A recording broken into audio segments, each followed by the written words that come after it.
Steve the Cookout Coach, and you're listening to the Barbecue Central Show.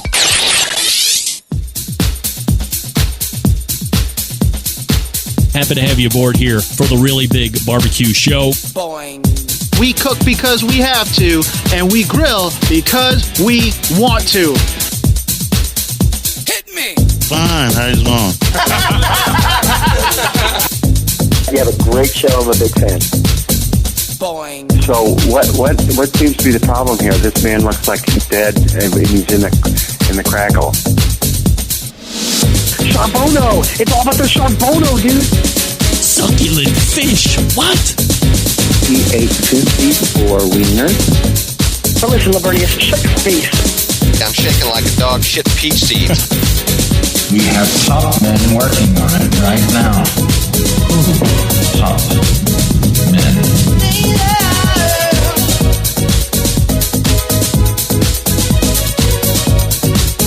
Welcome to the second hour. Hey, it's the Barbecue Central Show, where we talk about only the most high-level, important items of the barbecue and grilling community through the course of the week, the last few weeks, the last few months. If it still makes sense to talk about in the live fire industry, we're going to hit it no matter what. Like it or love it, you better gangway. Hit me. Still to come on this show this evening, Sam the Cooking Guy and Chris Young from Combustion Inc. will round out the guest segments here. By the way, this show being brought to you and originating from Palm City, USA, Cleveland. We say good evening to those of you watching tonight through one of our video streaming platforms, Facebook and Twitch/BBQ Central Show.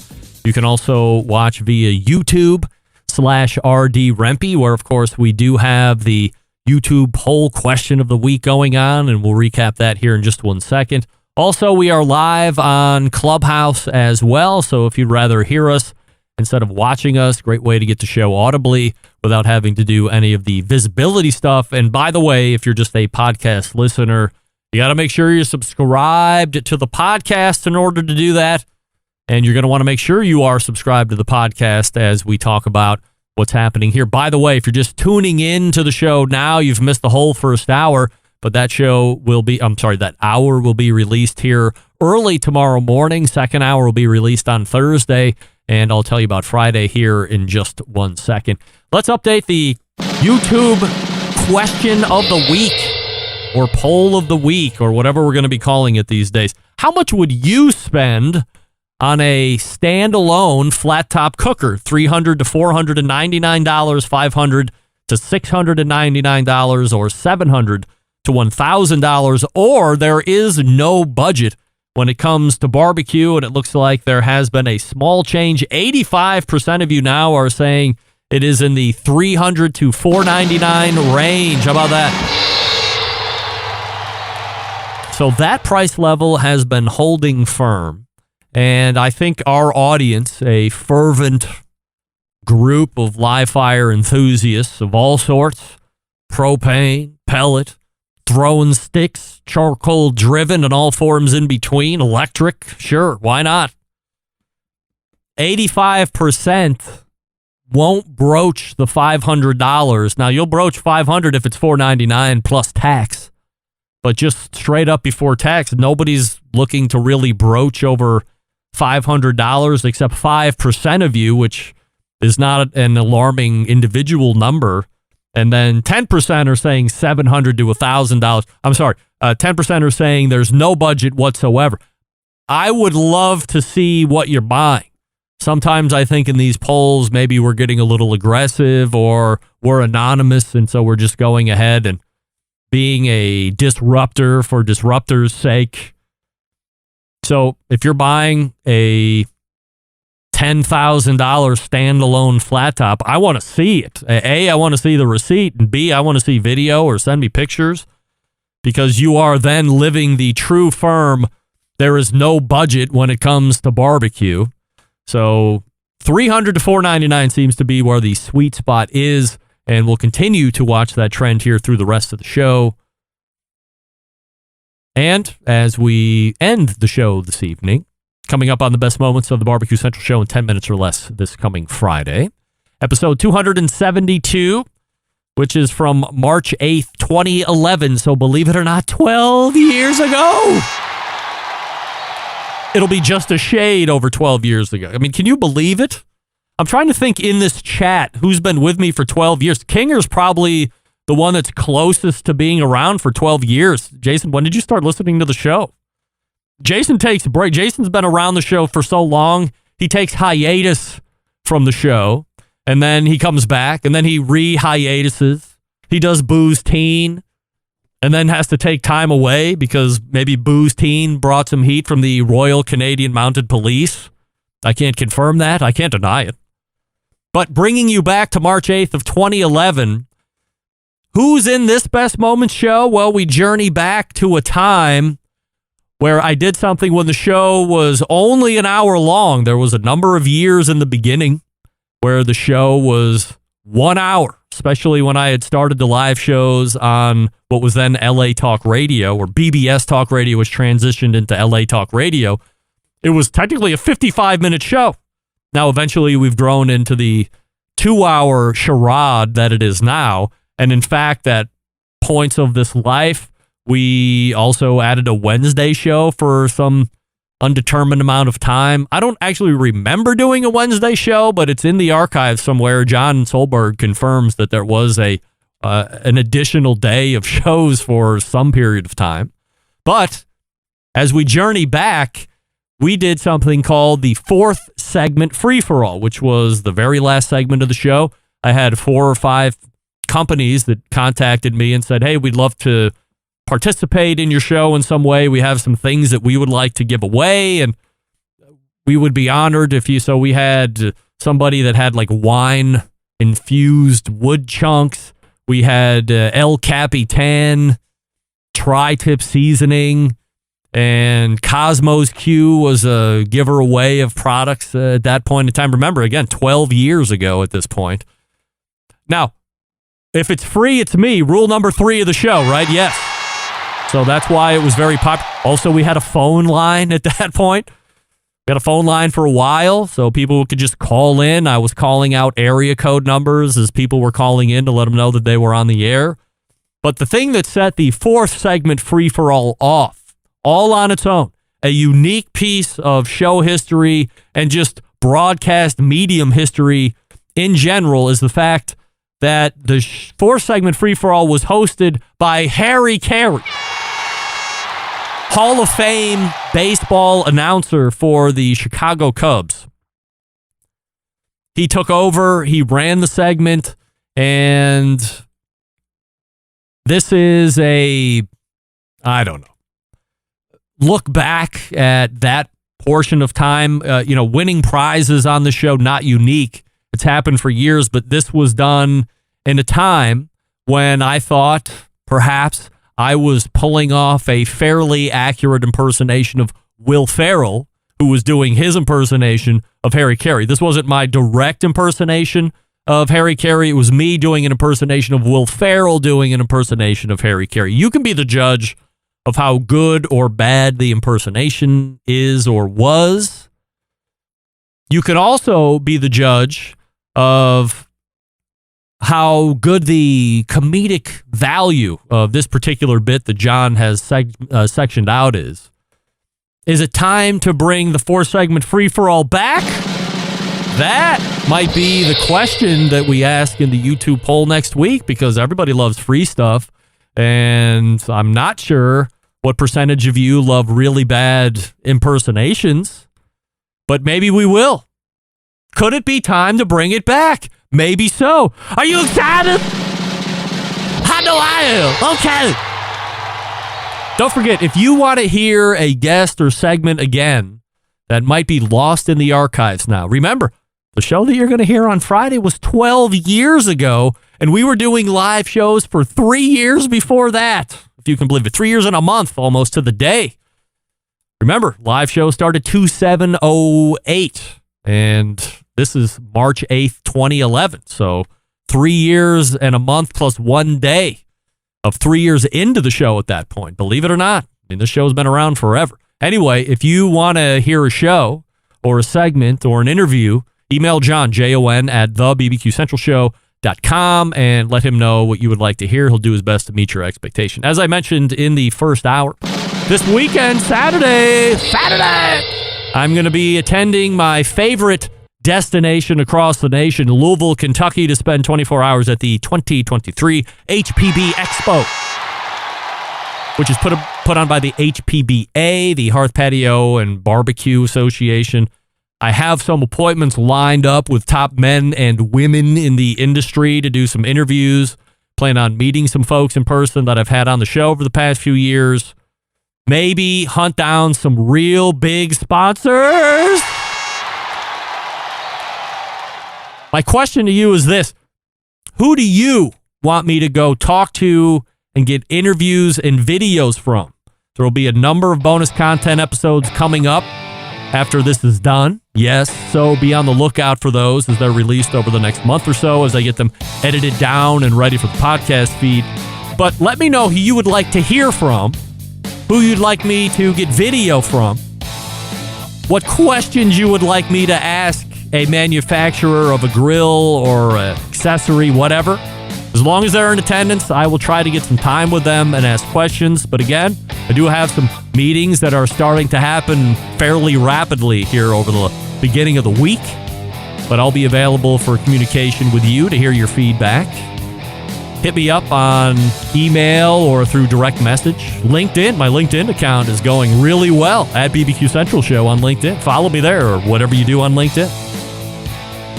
Before we get to Sam the Cooking Guy, I will talk to you about Big Papa Smokers, the one-stop online shop for all things barbecue, a curated selection of only the best outdoor cooking and grilling supplies, getting you on the path to better barbecue results in no time. Everything at Big Papa Smokers has been Pitmaster approved by Sterling Big Papa Ball himself, from the award-winning rubs and sauces to the American-made grills and smokers. Big Papa has something for every type of outdoor cook. Known for the championship rubs and seasonings like Sweet Money, Cattle Prod, Cash Cow, all proven winners on the competition circuit and in backyards. Also, owners of Granny's Barbecue Sauce. So if you're looking for a new go-to sauce that will please everybody, check out Granny's. Tired of what's already out there? Want something new? Want a great base sauce that you can trick out? Granny's is the perfect one. Want a great sauce that's good right out of the bottle? Granny's is really good too. Aside from the rubs and sauces, they're selling cookers. Are you looking for a versatile smoker that's easy to use? Check out that Mac 2-Star General Pellet Cooker. Big Papa Smokers, the exclusive Mac dealer, even offering special packages. If you're not a fan of pellet smokers or you don't know what grill you might want, call them and ask questions. 877-828-0727. That's 877-828-0727, or shop their website at bigpapasmokers.com. That's BIGPOPPA smokers.com. And we are back with Sam the Cooking Guy right after this. Stick around. We'll be right back. You're listening to the Barbecue Central Show.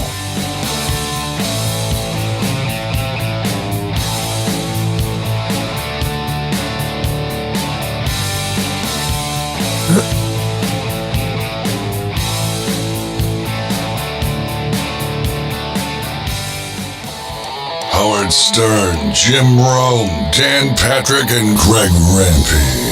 The Mountain Rushmore of talk show entertainment. Now, let's get back to the Barbecue Central Show. Welcome back. This portion of the show being brought to you by Pit Barrel Cooker, the most unbelievable outdoor cooking device on the planet, currently available in 3 sizes with a host of accessories. Doesn't matter if you're a beginner or professional, definitely a cooker you want to add to the arsenal. Visit pitbarrelcooker.com and tell them the Barbecue Central Show sent you. My next guest is a YouTube cooking sensation, and over 3.49 million of you are subscribed to the YouTube channel as of March 4th, 2023. Winner of many Emmys, a Barbecue Central Show's guest Hall of Famer, and somebody I love to talk food and life with. Your pal and mine, because I'm nice this time. Sam the Cooking Guy. Sam, I'm going to ask you a YouTube question right off the bat. Go ahead. I have a question for you. Go ahead. Is YouTube growth slowing for the channel? For us? Yes. Yeah, absolutely. Why? I think it's pretty common, though. Wait, why? Yes. I think it's like anything. I mean, a new burger store opens in your town, a new supermarket. It's fancy, it's glossy, it gets a lot of attention. People go, and then of course there's the sort of a natural drop off. You can't continue to go at a meteoric rise. When we first started this, the smartest YouTube people we knew said, look, you guys are experiencing some remarkable growth right now. Just don't know, or just don't expect that it will always continue, because it can't. So when other people that I watch, when do they tell you to start seeing it stem? Oh, I don't know that I remember them saying there's a point at which you should expect it to sort of level off. But I think what's important is the engagement that we have with our viewers. That's an important consideration when it comes to YouTube, because people watching is one thing. Eyeballs on your stuff is one thing. But people that consistently watch, that support your sponsors, that kind of stuff, that's the shit that's kind of important. It's more important, honestly. So are we the biggest audience? Do we have the biggest audience out there? Absolutely not. Do we have a loyal following? Absolutely. Do people buy the things that we want to sell? Do they support our sponsors? 100%. It's why the sponsors come back to us on a regular basis. And yeah. So I love your questions, man. I have a question though. Okay. You said I'd love to talk food and life with. Yes. About me. Yeah. If you could only choose one, what would it be? Food or life? Life. To talk to me about. It's not even a question. I would rather talk life. What about you? Good boy. Good boy. That's what I like. Would you rather talk food or life with me? I think I'd rather talk life with you. Yeah, all right. I'll take that. Well, you know what? Here's the deal. You're not a Southern Californian of, sort of my relative genre. You don't do the things that I do normally. One of the first Cooking Guy cruises, maybe this will make sense of it. One of the first Cooking Guy cruises we did was Mexico. There was myself, Kelly, Mrs. Cooking Guy, and like 60 random people. No idea who they were. And the very first night on board, we did not go to dinner with everybody. We went to one of the restaurants and ate by ourselves. And the person that was on board, that was helping coordinate the cruise, the next morning said, everybody was like, well, where's Sam and Kelly? Are they not going to hang out with us? Do they not want to hang out with us? And it's not that we didn't want to.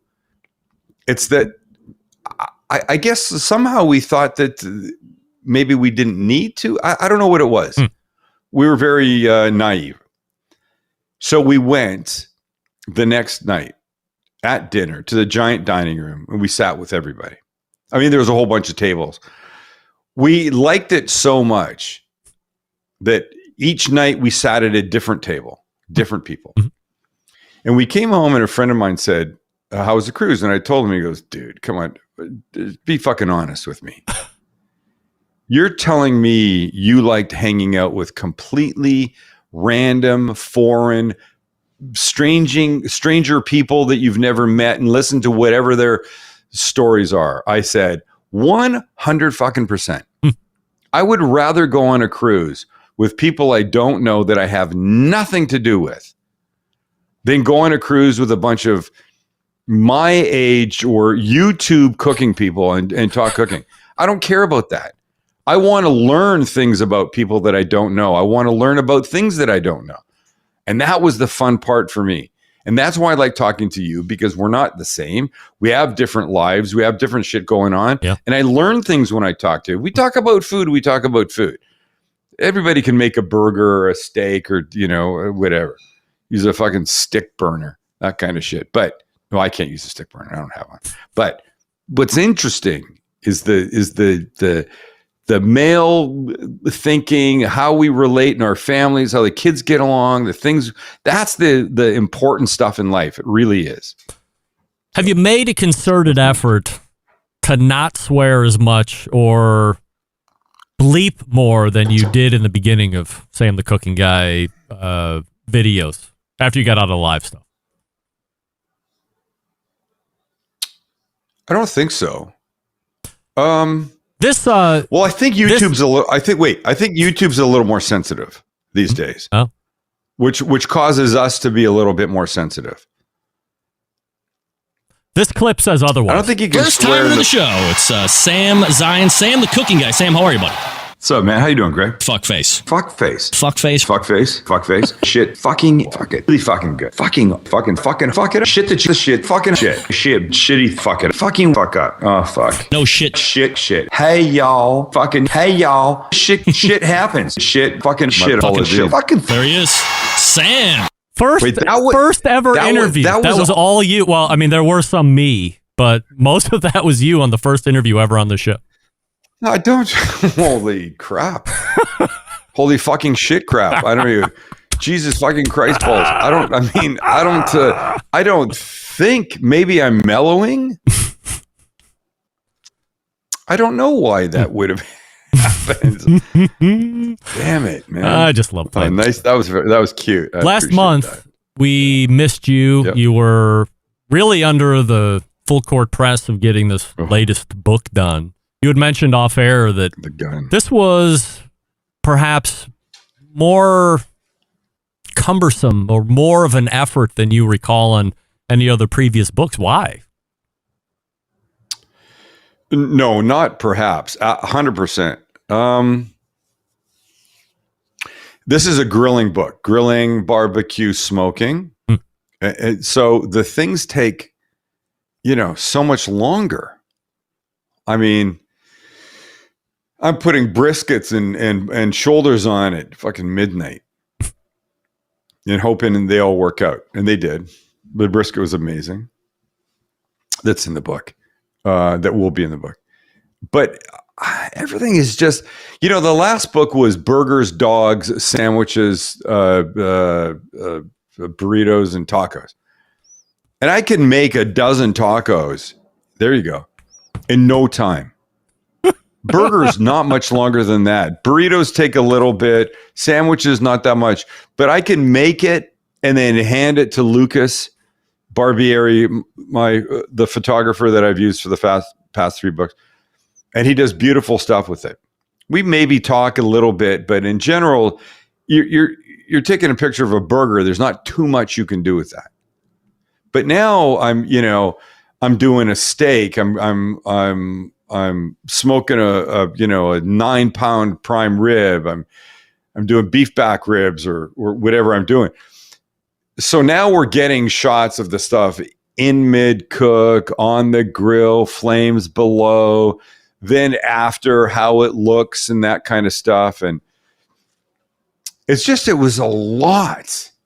And so the last 2 books we did like 6 days each. I think we're now day 9. We've done 9 days and we have yet to shoot the cover. We're doing that on Thursday. That's going to be a tough act to follow, given Between the Buns cover. Yeah, Between the Buns cover was fantastic. Yeah. So I'm not trying to top it. I'm just trying to do something, unique, interesting, and it will be fun. Look, I love the picture taking process. I heard Meathead tell you that he took all his own pictures. Yes, he does. I've not seen a Meathead.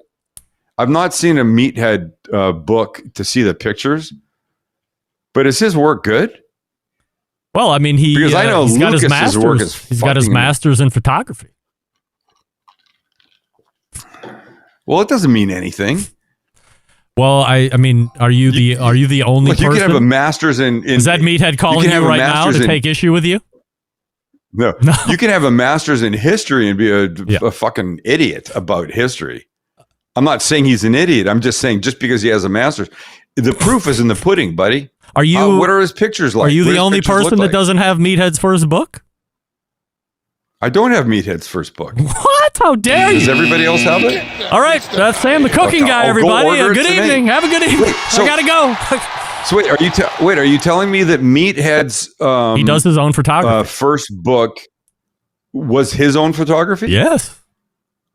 In that book too? Yeah. That first now one? he's experimenting. I think he calls it light painting, where he shoots probably long exposure. I don't know anything about camera, so forgive me.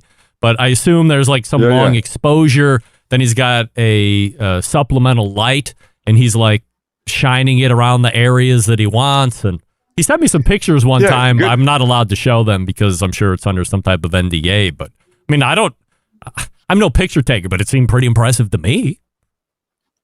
Well, I sent you a couple pictures the other day, and like without getting into the topic of what was what was in the picture, you have to admit those are pretty fucking beautiful shots. They are great shots, absolutely, no doubt.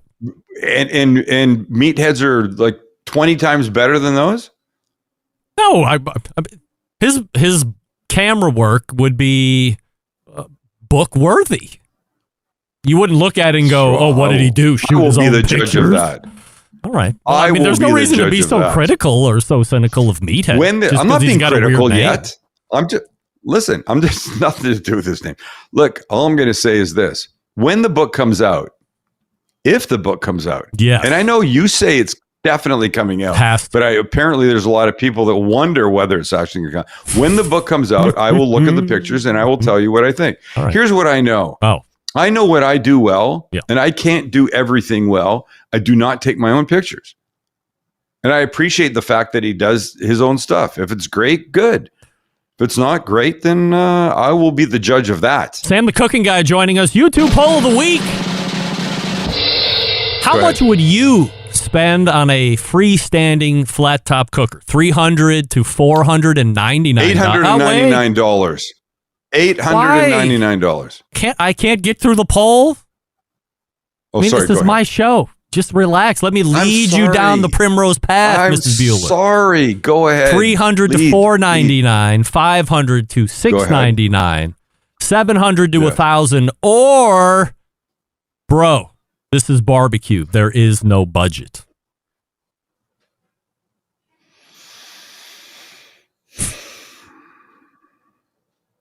Look, answer I know honestly. You're going with this. No, you don't. Everybody knows where you're going with this. No, look, you don't, because I have answers. Listen. We have a Blackstone at the Little Italy Food Hall. Yeah. By the way, I'm repping the sweatshirt right now. All right. Move the mic. There you go. Little Italy Food Hall. I'll be doing a demo 2 nights from now, Thursday night. I'll be making fried rice pancakes on the Blackstone. Yeah. And it's a nice piece of equipment. I've used the Camp Chef. Yeah. I think a Camp Chef is nice. I've used both of those.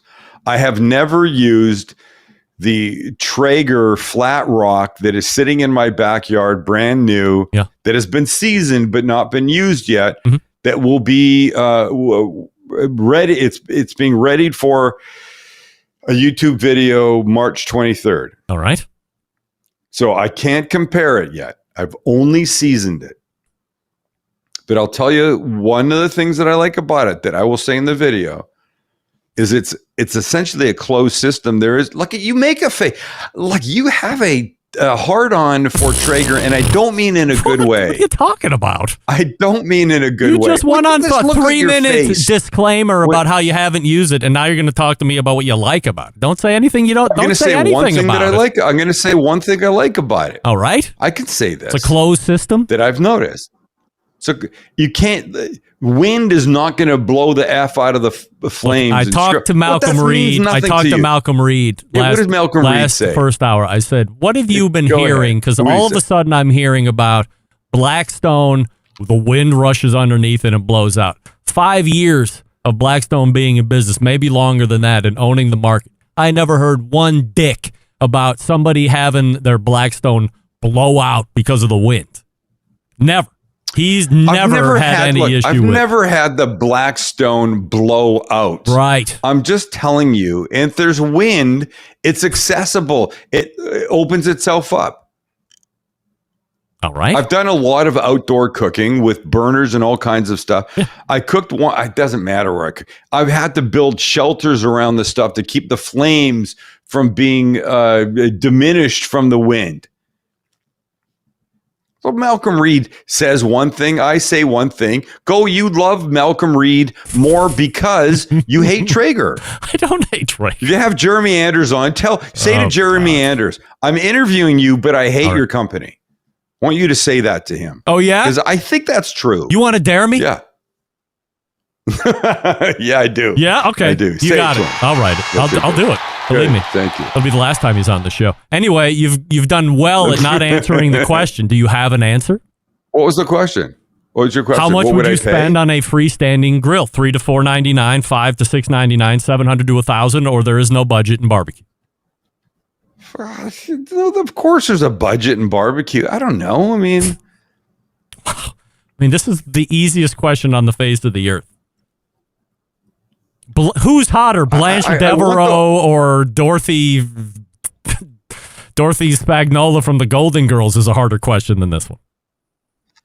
Listen, I've not fucking cooked on it, so I don't know if an $899 flat top is better. You're a consumer. If I'm throwing prices out at you, you know what a flat top is. Holding what you have in the barn for free aside, what do you? What's your gut tell you? $4,500. Look, I cook on a $4,500 Evo almost every week. Yeah, and I love it. Yes. Would I go buy it again? Maybe. I think you would. But I tell people, huh? I think you would. I tell people listen, my friend. I tell people it's not that it's an Evo and that it's round and it has two distinct cooking areas, two distinct zones, middle, outside. It's that it's flat, and cooking on the flat is the best part of it, even though it's slightly convex. But that being said, nothing has been said. That's the problem. That's what I'll pay. I don't know. Right. I don't know. By the way, I can't give you 78% of voters on the YouTube poll of the week are saying that they would spend between $300 and $499 for a freestanding flat top cookers. 9% say between $5 and $699. 4% are lying at $700 to $1,000, and 9% are the worst liars in the world. Why would they be lying? I'm kidding. And because it's Traeger. You hate them. 9% are saying that there is no budget in barbecue, so spend as you will. How about that? Well, that's not true. So of course there's a budget. You are falling into the majority, which I think is probably the right answer, because, look, there's a lot of I still think there's going to be more entrants, believe it or not, into the freestanding flat top category as the year wears on. Maybe 3, 4 or more OEMs that we have not seen enter into this market are going to get into it, and we'll see who can claw back some of that market share from Blackstone, which seems to Name a couple of them quick. Name a couple of those OEMs quick. That haven't been in yet? Or that are yes. Charbroil? No, that are. You said there's a few more coming in. Sure. I'm guessing. Sure. Sorry, I would guess Charbroil, Napoleon. I would guess Next Grill just came out with one, of course. Yes. That's all I got right off the top of my head. Maybe Sabre. Maybe Masterbuilt. Maybe Char Never even Griller. Heard of Sabre? Yeah. What? What is Sabre? Yeah, well, they're part of a bigger parent conglomerate. So, yeah, never heard of just it. Thinking off the top of my head here, without doing a lot of due diligence. But I'll know better too. Look, here's the thing. At the HPB Expo this coming weekend. Yes, you will. Yes. Listen, until I cook on this thing, I can't tell you if this is the one that I would buy. Of course you can't. Do I like the way it looks? No. I'm agreeing with you. Do I like the way it looks? Yes. Oh my God, just stop it. Do I like I know it's your show. Do I like the way it looks? Yes. Do I like the way feels? Does it feel like quality? Does it feel better than the one we used down at the food hall? Yes, it does. It feels better than that. It feels more quality than that. I haven't used it. I don't know. I don't know if the system that they say separates the heat so you can have three absolutely distinct systems. I don't know what Malcolm Reed probably said. He doesn't believe in that, and so that's what you believe. So I don't know. Well, I mean, can't agree I am 48 years old and I can make my own goddamn decisions. Also, but you're making a decision based on having never used it. You're making a decision based on what Malcolm Reed said. Look, again, I'm the king. What if Malcolm Reed become the god of flat top? I'm the king of the industry. You were the one telling me to come off my high chair when I told you that activated charcoal rub was played. I'm telling you that in the time I have seen freestanding flat top cookers in this market, there are a whole bunch of this is what's bad with flat top cookers that are just being trotted out now over the last 3 months that have never been trotted out for the last 5 years. Can I tell you something quickly? About my Blackstone? I have to go. I have another guest. Where do you go? Then go. See ya. I'll see you next month. No, please finish. What? No. Here's what happens on a regular basis with my Blackstone. All right. Not my Blackstone. It's down at the Little Italy Food Hall. Yeah. The Blackstone that you hate cooking on? I don't hate cooking on it. I mean, it seems like you do. Listen, you turn it on. I hate it as much as you hate Traeger, apparently. You turn it on and you get you get flame, but hardly any flame. Yeah. And what you have to do when you realize it's not heating up, this has happened to me now numerous times. And so numerous for me is 3 or more. So maybe 3 or 4 times. You have to turn it off. You have to disconnect the gas hose from the tank. Oh. Then put it back on and then start again. Wow. There's some kind of air lock that happens. And it's not being disconnected. Something happens and you get no heat. You get flame, but it's like a dinky little flame. Sam, can we bring in an expert? Yes. That's joining us now is the guy. Smartest man currently in live fire. Of course, it is Chris Young. Now, hey, Chris, how's everyone doing tonight? Stand by here just for 1 second, Chris. I gotta adjust my 4-way here just so we can make sure we all see each other here properly. Now, in the meantime, 4-way. Chris, you've been sitting. You've been sitting here in the queue waiting to go. And do you have a price of freestanding flat top that you would pay for? Ridiculous fucking poll. I mean, it's how good is it? I'm willing to spend more than most people, but for a Blackstone, something at that quality, no, just in general. Like you're a consumer, you know that there's options in the market. You're a purchaser. Doesn't matter what anybody else would spend. What's your gut telling you is a good price on a flat top cooker, freestanding? Freestanding flat top griddle. Yeah. If it's everything I want it to be, under $1,000. Under $1,000. All right. Yeah. Oh, look at that. Oh, that fucks up all of your statistics, no, Greg. Chris. You have to hate Chris Young now, so just hang up on Chris. No. Because he did not give you the answer that you wanted. No. I know the answer you want. You want $250 to $299. Just admit it. No, that's not true. You want the furthest number away from the Traeger because you do not like Traeger. It's obvious you drip your loathe of Traeger. All right, Sam, turn the camera around. Is Jeremy Andrus sitting right there behind the camera and he's paying you to salaciously drag me across the mud? Unbelievable. Listen, just let the people respond. Let's do a new YouTube poll. Does Greg like Traeger or does Greg not like Traeger? Sam, there's your poll. I have a Traeger Timberline 850 in my backyard. Doesn't matter that you have it. I love it. It's a great cooker. I've had no problems with it. I'm a fan. You love your Traeger Timberline, yeah. But do you love the company? Do you love what they've done with their more expensive pellet smokers that have come out? I don't have any issue with Traeger the company you have and their an products. issue with them because of their dominance over their patent issue. That's your problem. Sure, I can have and an that issue. has colored a lot of how you feel about them. No, I don't have an. Yes, it has. Don't come on. Don't say it hasn't. It has, of course. I certainly have no issue with any products that they offer. Period. How fun is this, Chris? Period. End of story. I have no problem with any of their products. Period. End of story.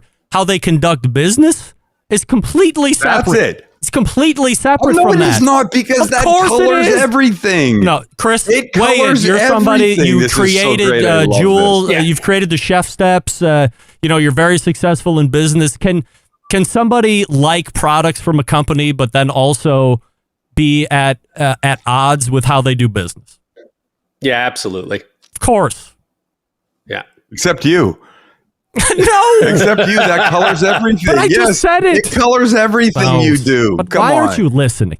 Whenever you talk Traeger, you're edging for people to go, no, I fucking hate it. No. I don't like Chris, do you have any thoughts on Traeger as a company? They're stealing the patents away from Mountain Grills. Traeger's my biggest competitor, right? Yeah. They own Meter. Right. I'm in the smart thermometer space now. Meter's the 800-pound gorilla and has all the benefits of Traeger. And Traeger, by reputation, even when I was running Chef Steps, they're a very good, very aggressive marketing company. Yes. I have historically been underwhelmed with their products. I don't think they're a great product company.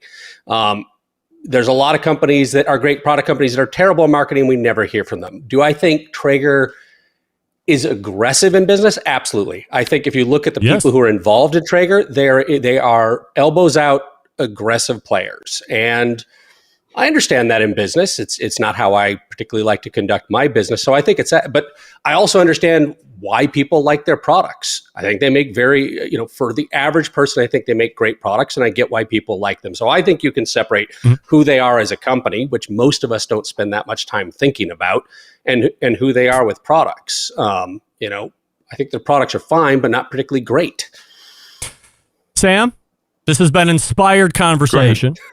And I can only hope that we find such revelry again in April. And by the way, Chris, I have one of your thermometers. Oh, fantastic. Well, thank you. Are we going to talk about that, Sam? I hope you're having a good experience with it so far. Honestly, I haven't really used it. I feel bad. I bought it when I first started hearing about it. Well, what can I'm not going to lie. Right. I haven't used the fucking flat rock. I haven't used yours. But when I first heard about it, I went and I bought it. I was excited to use it.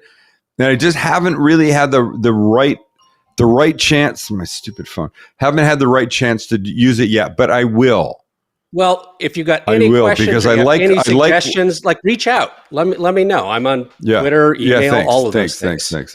All right, Sam, thank you. We'll not go through fucking Rempy because Rempy is a pain in the ass. Yes, you're damn right. And he's right. difficult and he has an agenda. I am working any and all agendas. Let's be honest. Of course. Sam, always appreciate the time. Thank you, my friend. Great. Nice to chat with you. Yes. All right, there's Sam. So we're going to hold Chris here and appreciate you being thrown into the gauntlet there.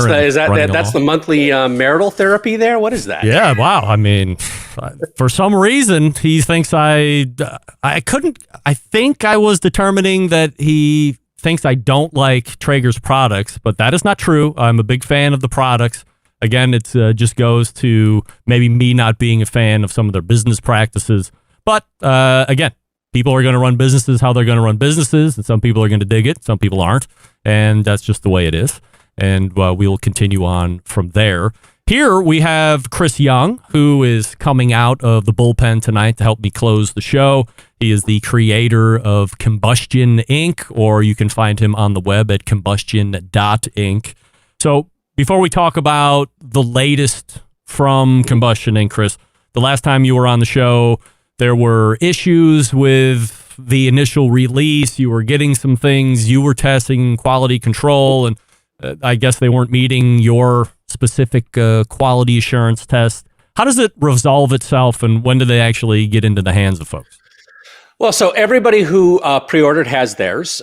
We were briefly in stock for about exactly 48 hours on February 19th, and then we sold out. So I think we are running about a 2-week back order right now, but we are shipping, and the quality is, we've gone through the early manufacturing teething pains. That was, some people had turkey for Thanksgiving, some people had Christmas and took vacations.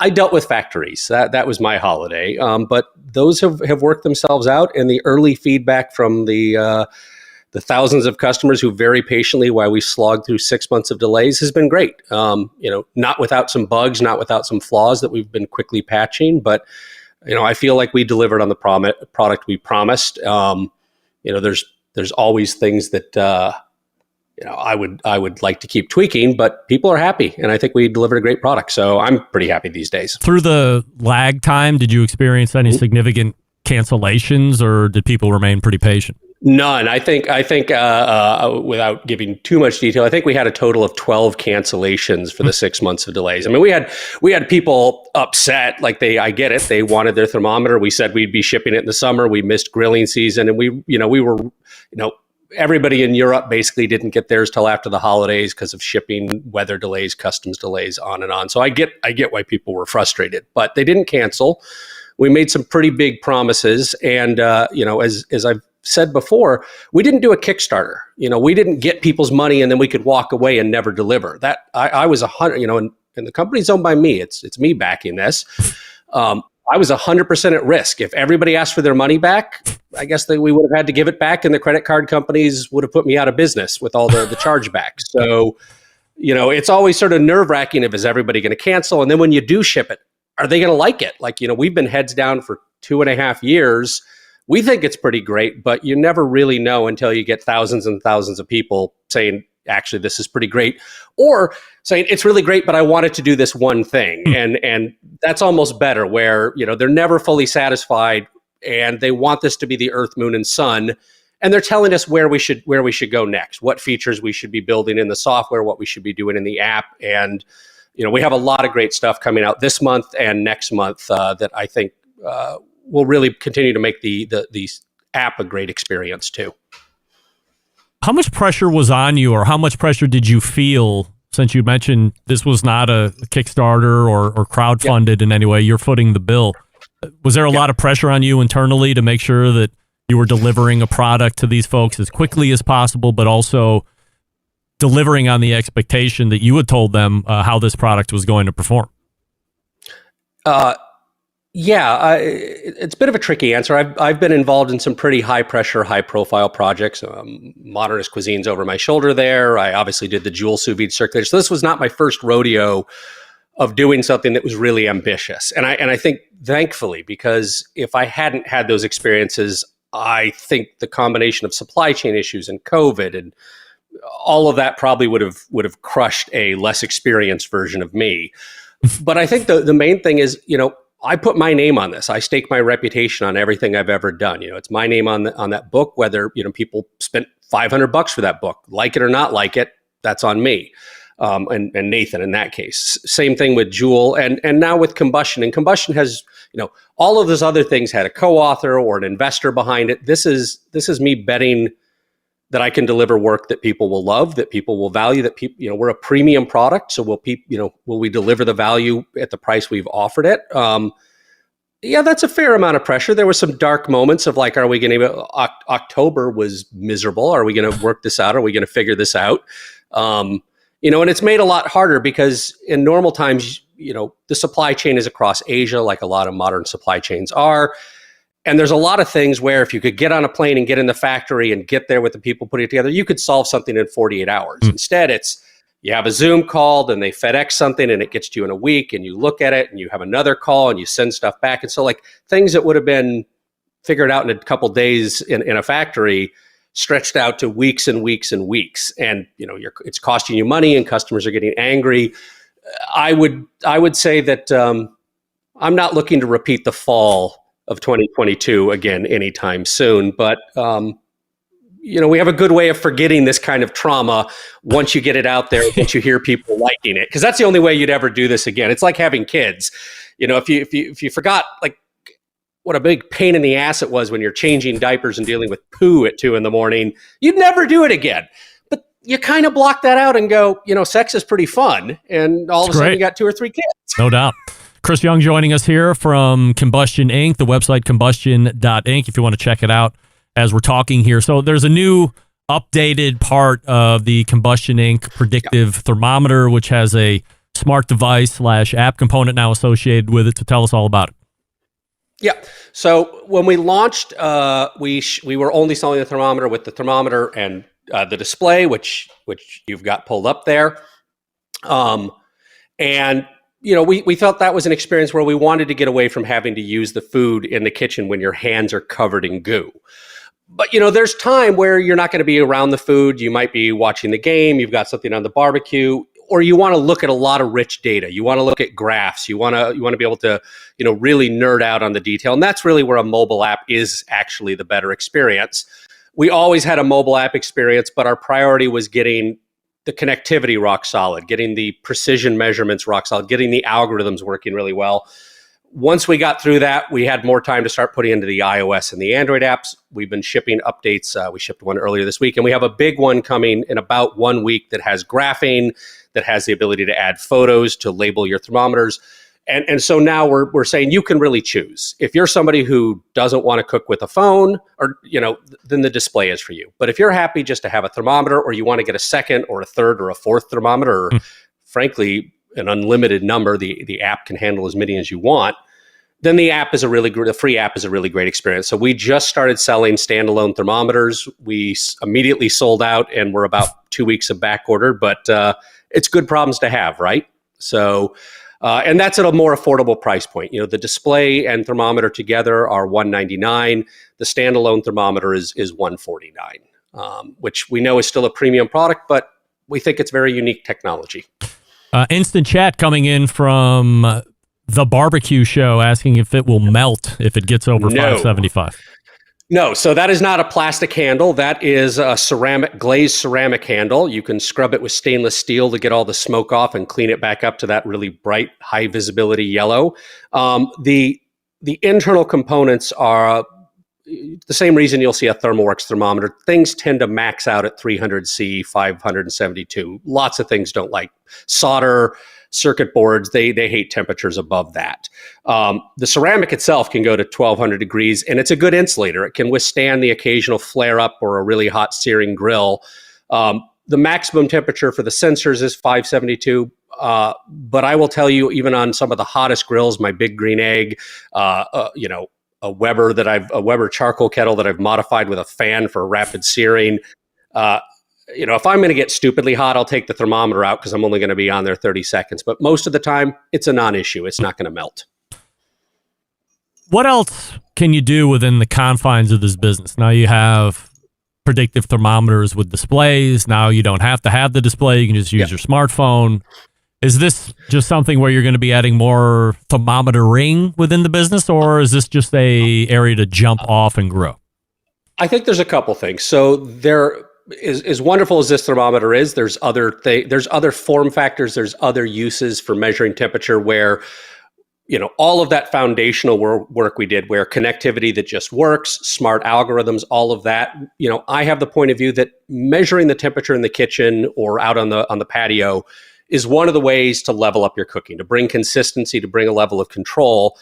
And in some ways, the outside cooking space has lagged behind technologies like sous vide and stuff at home. So there are some more obvious paths we should go down with temperature sensors, but more generally, I tend to think there's a lot of opportunities of bringing more measurements, bringing more sensors together and combining them to make it easier to actually cook a great meal. And so, this is a bit of a launching off point of looking at all of these appliances out there that can get hot, but they're too stupid to know when to turn on or off. And so can we bring that kind of technology? Can we combine it with smart machine learning math to be able to, help you cook a better brisket? And that's the vision I'm excited to go build. I suppose I'm a customer of one, but hopefully some other people find that interesting too. I mean, you're a pretty smart guy here. You've created a product that is perhaps the leader of the class of wireless thermometering. I think people love the concept of meter, but there are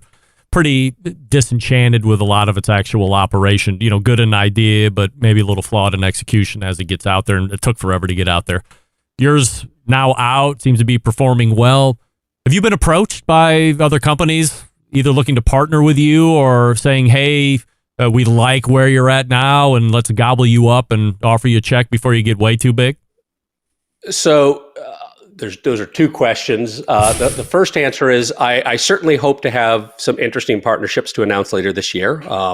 I would love to say more about that, but it's not really my call to make those kind of announcements. But needless to say, I think there's a lot of appliance companies that recognize the value of a wireless thermometer, of measuring what's actually happening inside the food, to not overcook your chicken, to not roast your prime rib. In terms of have people offered to buy me? Yes. And I am happy to be in the position of being able to say no. I'm having a lot of fun running my company. I enjoy doing it on my terms. And I'm not really a great corporate kind of guy. I tend to like to do the projects the way I like to do them. I have a vision of how things should work.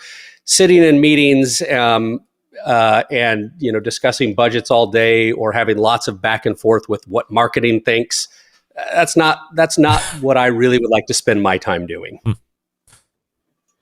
Are you not a serial entrepreneur in the fact of somebody that, you wrote the book and you did really well at it? You did Juul, you were able to sell it. Now you have this.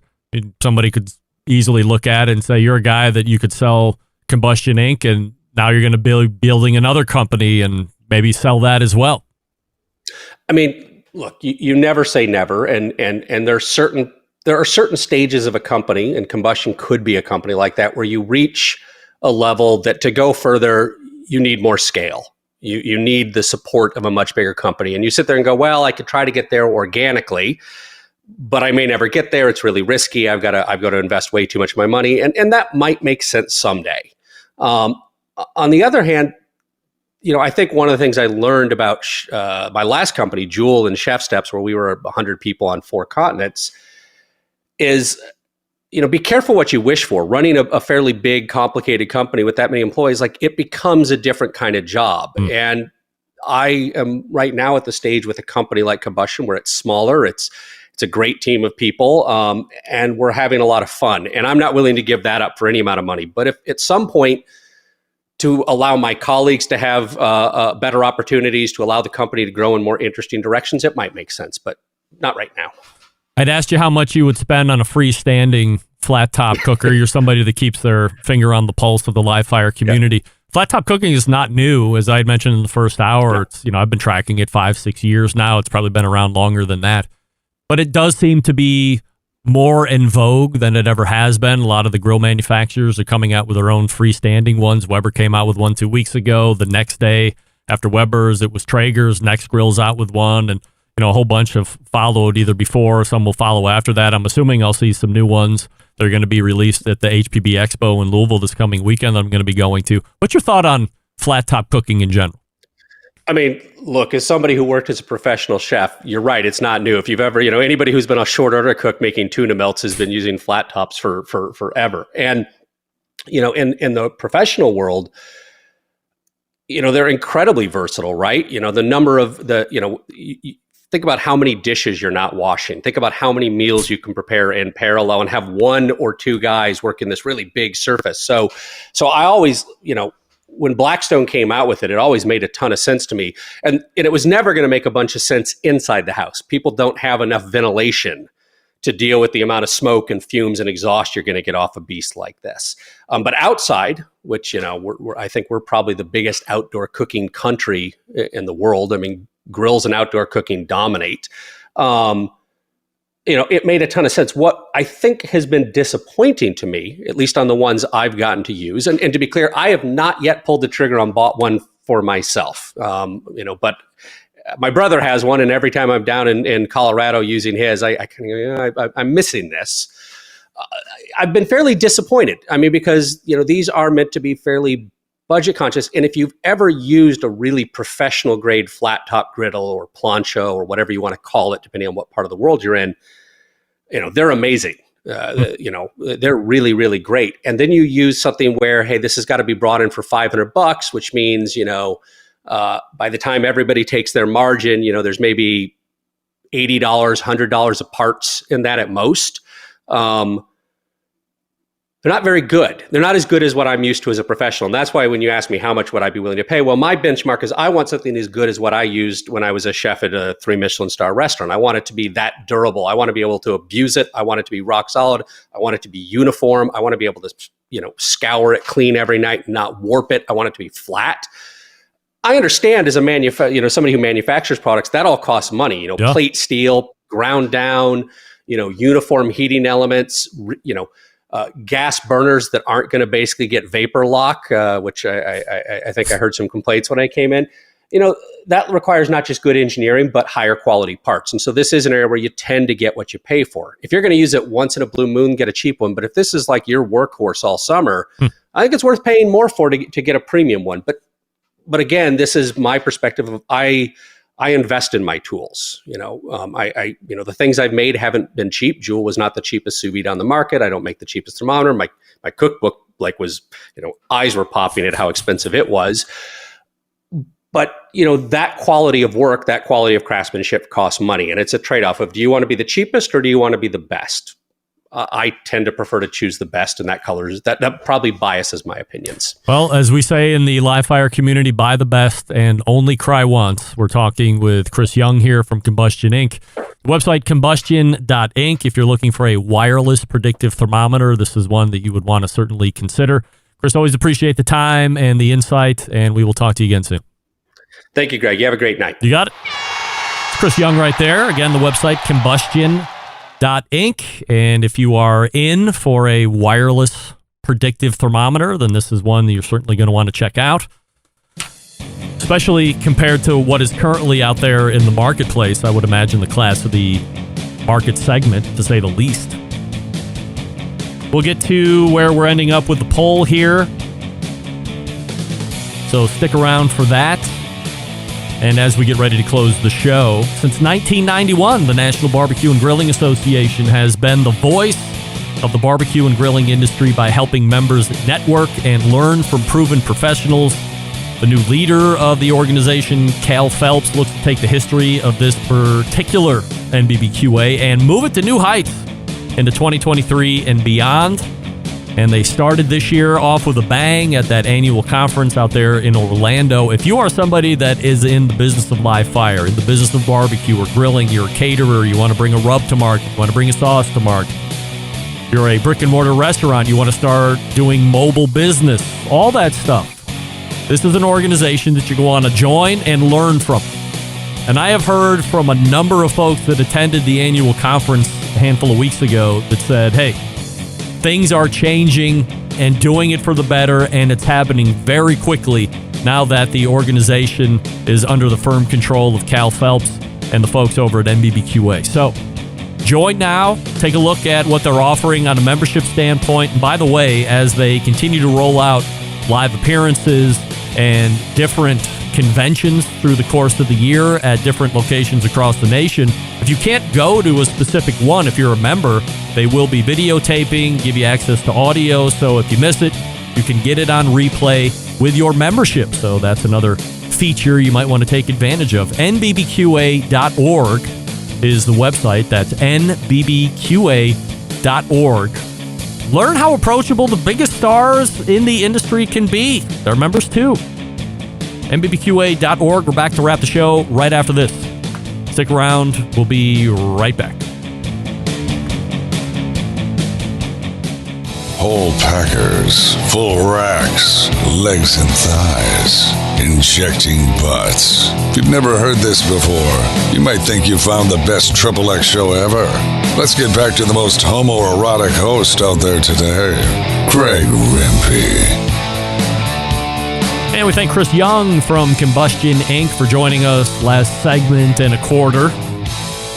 Ran a little long with Sam, mashed Chris and Sam together, had some good back and forth there, and then wound out Chris's segment in his allotted time. The website combustion.inc, and doing wireless predictive thermometers. So if you're interested, go ahead and check that out. And we are ready to rock out of here on your late Tuesday, all the way back in the first hour. Malcolm Reed joined us in his normal first Tuesday of the month segment, 14 past the hour. HowToBBQRight.com, his website. And after Malcolm, it was Cigar Talk with our official cigar expert of the Barbecue Central show, Mr. Jonathan from the Cigar Authorities podcast. If you are interested in buying online, the number 2guyscigars.com. Check out all the brands that they have and then hook yourself up. Second hour, Sam the Cooking Guy. Shop stcg.com for all of his knives and pans and shirts and all that stuff. Merch, if you will. I think that's what the kids say, merch. And then closing it out, of course, Chris Young from Combustion Inc. Big show planned for you next week. Meathead will be here, amongst many others. We will give you a recap of the 2023 HPB Expo. Of course, if I get any hot audio that it just needs to be broke on the show Tuesday night, I will do that as well. So plenty of great things showing up here. So how do I always leave you? September 11th, 2001. I will never forget until next Tuesday at 9 p.m. Eastern. This is your program host and proud U.S. American, Greg Rempe. Good night now.